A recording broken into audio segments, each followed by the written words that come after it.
This is Lisa from Mobile Tech Review, and we're going to look at the most affordable Amazon Fire tablet yet. This is the Fire HD6, $99 starting price. We're going to look at it now. So this is the new Amazon Fire HD6. This is their most affordable tablet to date. Given the name 6, it means it has a 6-inch display. It's $99 starting price, and that gets you the 8 gig model. Right off the bat, I'm going to tell you, get the 16 gig model. It's $20 more, so that's $119 here in the US, and that gets you 16 gigs of storage, 20 bucks, double the storage. And you know what? This is Amazon's upsell device, because the minute you look at it, you say, 4 gigs of storage, I want to put the latest Batman game on there or something else, I'm going to run out of storage. In fact, we couldn't even put one of the GTA titles on here. There wasn't enough space. So they've already upsold you on the higher storage capacity. And then there's the display. It's not bad. It's not superb. One of the things about the Kindle Fire, or now just called Amazon Fire HDX tablets, is they're full HD or higher resolution. Really nice screens. This one is a decent screen. Certainly it's a great screen for $99, but then you're thinking, well, I'm already going to spend 120 bucks to get the 16 gig version of this fella. So then if I just spend another $80, I could get the HDX7, a little bit bigger and a full HD 1920 by 1080 display. You see what I mean?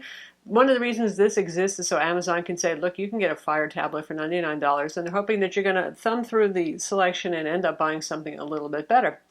That said, for those of you who are on an extreme budget or just like the idea of a 6-inch tablet, because most tablets are 7 inches, not 6 inches. 6 inches is the size of the e-ink devices. In fact, here we have the 2014 model of the Kindle, or you could call it the Kindle Touch. As a touchscreen, it does not have backlight, $79. So only $20 price difference. And you're thinking, wow, all the functionality I'm going to get on this tablet over here, I can stream videos and all that sort of nice stuff. I can play music. Use Amazon's App Store, no-brainer there. So in that way, for those of you who are not super reading-centric, if you are super reading-centric, these e-ink Kindles still make a lot of sense. They're very easy on the eyes. The battery life is 2 to 4 weeks versus, well, this is up to 8 hours of use time. So if you're really not much into watching movies, listening to music, playing games, all that sort of thing, one of these still makes sense regardless of what price you're talking about.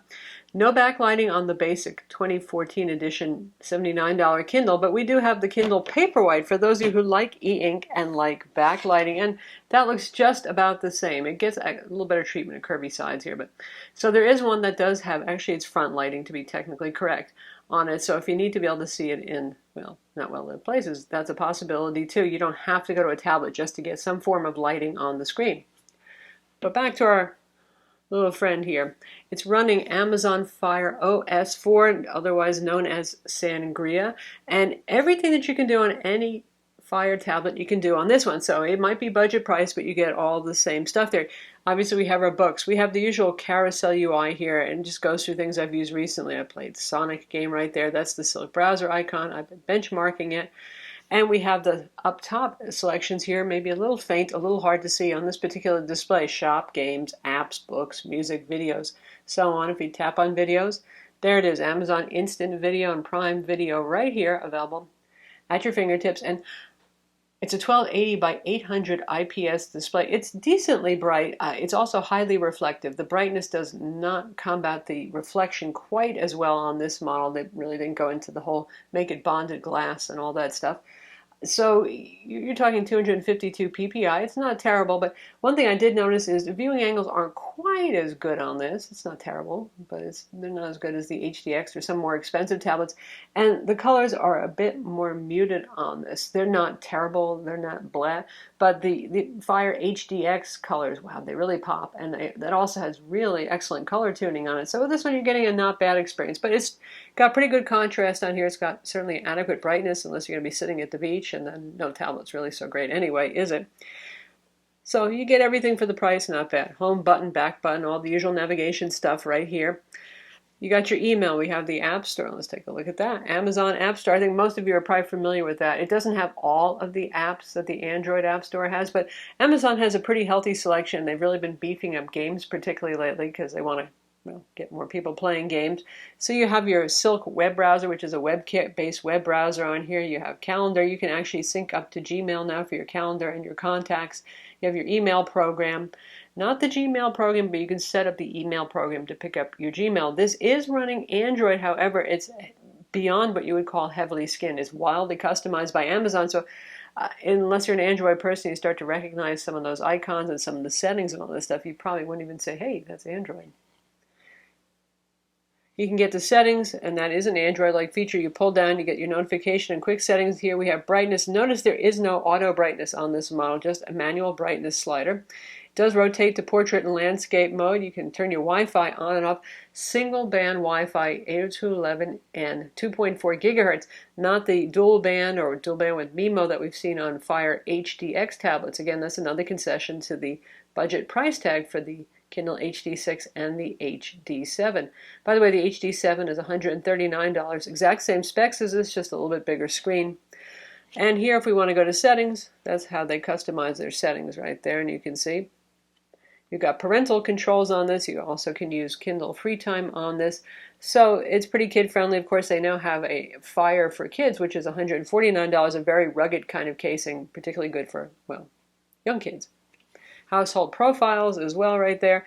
Does have Bluetooth as well. No 4G, no 3G, no LTE. That's not an option on this. You have to move up to the HDX line if you want to have wide area wireless networking. Just Wi-Fi on this guy. In terms of speed, is running a MediaTek 1.5 gigahertz CPU. Now, it's an interesting sort of CPU. It's sort of like the Samsung Exynos CPUs. We have 2 high power cores, 2 low power cores. NVIDIA also does that with some of their Tegras.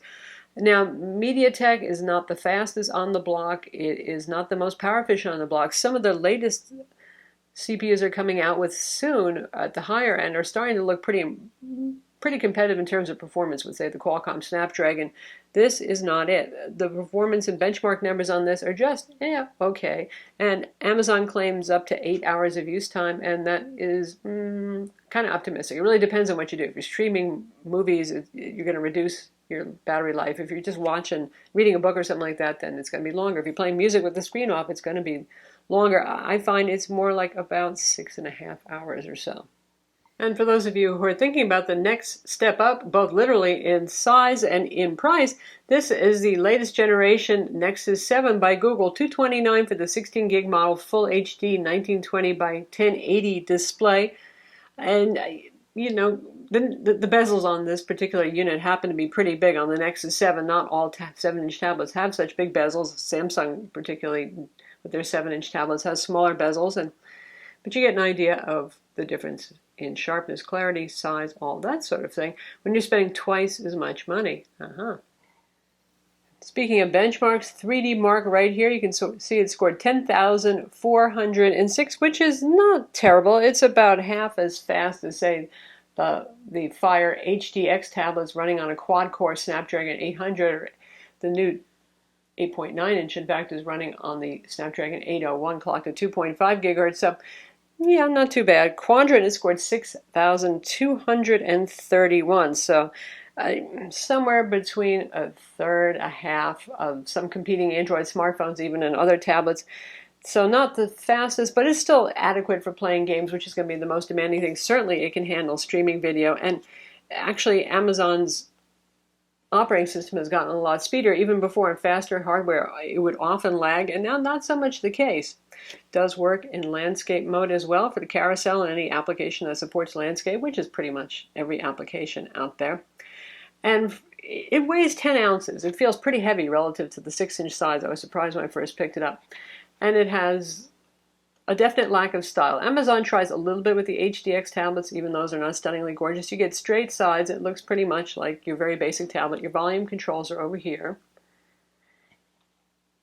And up top we have our headphone jack. We have micro USB 2.0 port.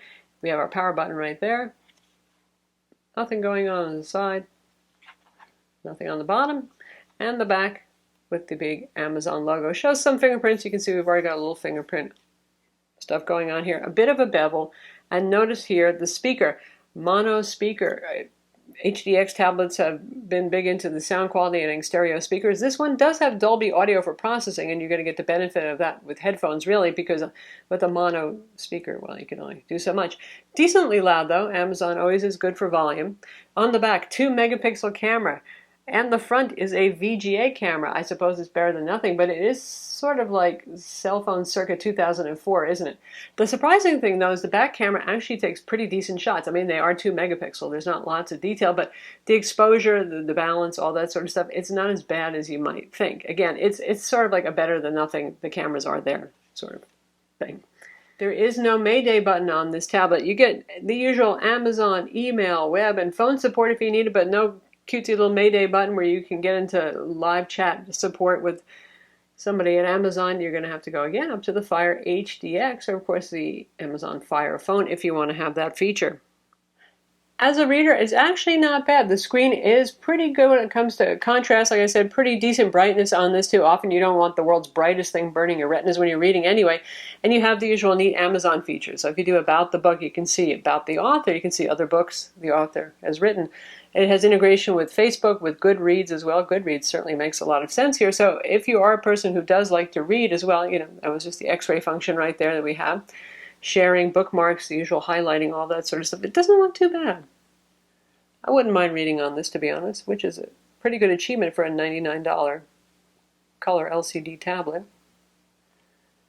Of course, page turn speeds are fine on this. You don't need much of a processor to do that. The white background is indeed fairly neutral and white, no funny color casts on there. IPS, you can count on it for that. And viewing angles are such that if you turn it like this, you can still read it if you happen to move it. I think when most people are reading, they're going to be looking at it straight on and probably not sharing it. And tap anywhere and you can get to the home button, standard Kindle stuff right there. And how about videos? Now, the DRM police will have a fit if we actually stream any videos here, so I would love to show you what they look like, but we really can't do that. Suffice to say, they're pretty sharp, they're not bad looking. Super duper colorful, not as much. Now for music, if you're a Prime customer, you actually can get some free streaming music here. You've got stuff that's in your library. We're just going to play a little bit of a song so you can hear the volume of the speaker. So there it is, not quite maximum. It's maximum.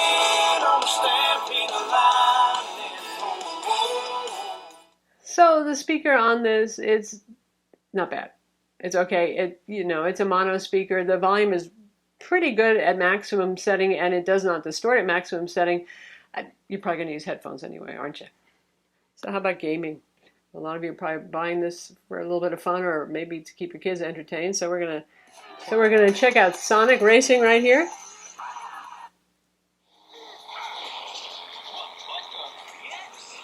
And it's playing just fine. Honestly, some of the most demanding 3D games are too large to fit on storage unless you get the 16 gig model. But it certainly is a creative looking game.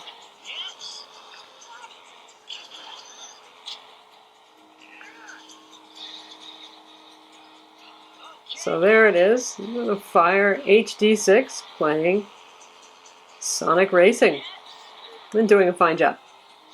So that's the Amazon Fire HD6. It's available now. So is the HD7, in fact. And if you're looking for a stocking stuffer, $99, you don't want to spend too much money, you don't want to make a big commitment, maybe you're not going to use a tablet so much, you could do a lot worse. There's a lot of no-name tablets out there, China Mart, whatever, mobile, brands you've never heard of, and you have no hope of probably any good support. At least with Amazon, they're reputable, you get good support, all that sort of thing. It probably will continue to work a year and 2 years down the road.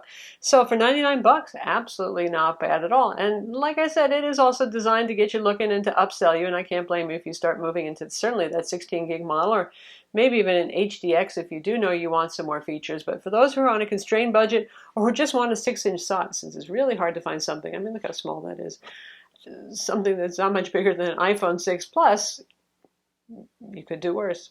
So that's the Amazon Fire HD6. It's available now. So is the Fire HD7. And if you're looking for as extreme budget as you can go and still get into the Amazon ecosystem, stream Prime videos, Prime Instant Music, all that sort of stuff, it'll do the job. It may not have the best display, it may not have the fastest CPU, but hey, that's what you get for the price. It's not bad. I'm Lisa from Mobile Tech Review. Be sure to visit our website for the full written review, and don't forget to subscribe to our YouTube channel.